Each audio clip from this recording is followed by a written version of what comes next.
What is this solid metal tool found with other old hand tools in a garage in California? It seems very old and has a one-thumb type set screw. It is heavy, solid metal, and appears to be antique. My first thought is possibly for bending wires. Any ideas? It's an antique Elliott's lace cutter, missing the blade to cut the leather. It was patented on September 3rd, 1878, by Sterling Elliott of Chicago, Illinois. Put your forefinger in the finger hole and hold it facing towards you. Once you adjust the width of the lace you wish to cut, you simply put the flat edge right against the fence.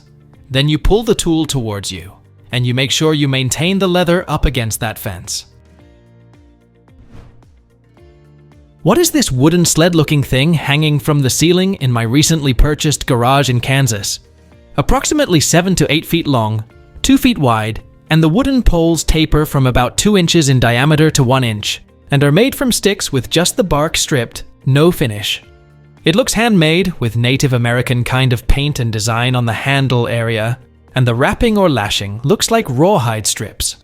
It also has an old decaying painted leather on the pointed end, and no other similar items are found in the house. Any ideas on what this is? It's definitely a travois, made to be dragged by horse and carry a heavy load, most notably by the Plains Indians of North America. Based on the size, I'd guess it's a dog travois. The 2 sticks are dragged along the ground, and the part where they meet is attached to a harness on the animal. It's my first time seeing one after learning about them in school probably 50 years ago. What is this solid metal part with a copper-sleeved inner finger and strong powder-coated magnets attached inside? Around 2 by 2 by 2 inches with 2 countersunk holes for hex cap bolts. No text, numbers, or markings on the part. This was found in a manufacturing building, so I wonder if it could be from some kind of milling or other heavy machinery. Have any of you seen this before? It's the actuator magnet housing assembly out of an old 5 1/4 full-height hard disk drive from the 1980s, and they were this big. Those were the magnets that actuated the heads. I know this because I used to tear apart our old drives back in the day, and I have one that looks very similar to this on my shelf of old junk cool-looking computer parts right now. They had about a 75% failure rate, and at that time, those drives were $3,000 to $4,000 a pop. What is this footstool with claw and ball in my office? I can't understand what the little rest or shelf would be used for. About 2 feet tall, and the top seat does screw up and down. Any information on age and purpose would be awesome. Thanks so much. It's a Victorian adjustable piano chair, with the back broken off. The bottom glass balls are fitted to cast iron legs that look like claws. Stools like this with backs were also used for pump organs. The organists need back support to help pump the pedals. It was made by the Lion and Healy Company of Chicago, Illinois, circa 1877 to 1900. What is this thing I got from my dad in Washington State? I'm not sure where he found it. The bowl seems to be brass, and the stick is definitely some kind of bone. I can't find any markings on it to determine age or origin, but it looks old. If anyone has insight into age or anything like that, I'd be grateful for any input. It's an antique portable Chinese Qing Dynasty opium scale.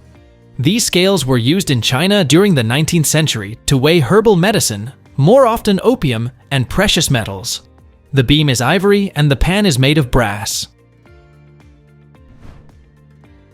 What is this box with a dancing doll inside? Grandma said this was given as a gift in 1864. Someone suggested she is Lola Montez, an Irish dancer and actress who became famous as a Spanish dancer. Grandma wants us to reach out to the Historical Society for confirmation. I really appreciate any help you can provide. These are called sand toys or sand automatons. These were very popular toys in the 1800s. These were made by little workshops and nameless factories, so they have no brands or names. It was also popular to make them at home as they are simple to build. There's a little sand reservoir on the top, and it comes down. And when the sand comes through a little peephole, it hits a water wheel looking type thing. And when it spins, it moves a wire that she's on and makes her dance. Is any of you smart and kind people able to recognize what this beautiful box is and around which era it might belong to? I found it in my grandpa's closet here in Santiago, Chile. He passed away a long time ago, and it might belong to his British grandma. It's pretty heavy, about 3 kilograms, and I'm kind of bringing it back to life because it's just so beautiful. My first thought was a jewelry box, but I'm not sure. I would really appreciate any information. Thanks in advance. It's a lovely 19th century biscuit box, not a jewelry box. Here's one listed for $895, made during the English Regency period, circa 1830. It has a cut glass handle with brass ormolu fittings. What is this weird old clock thing from a house clearance? Apparently it used to have a glass case, but that got broken many years ago. I'm just wondering if anyone has a clue. It's a 1950s pulsinetic programmable impulse timer, commonly known as a bell ringer. I have installed these units. They were part of the Gent of Leicester pulsinetic master and slave clock system. They were often used to ring period bells in schools to mark the beginning and end of classes, and sound factory sirens for breaks and stop and start times. By removing the human element, classes or other regular events could be timed, almost to the second, almost indefinitely. Moreover, the bells would ring simultaneously throughout the entire school without human intervention. What is this glass ball I picked up at a thrift store today? It doesn't have a name or any other markings I can find on it. At first, I thought it might be a ship ballast bottle, but it was the wrong shape, and it doesn't seem to be old enough due to the cap. A friend suggested it might be a fire grenade, but the neck looks fully sealed with glass, which makes me think it would be impossible to get a wick in there. Any idea what this is or what it might have been used for? Please let us know down in the comments. Thanks for watching. Let's make life fun.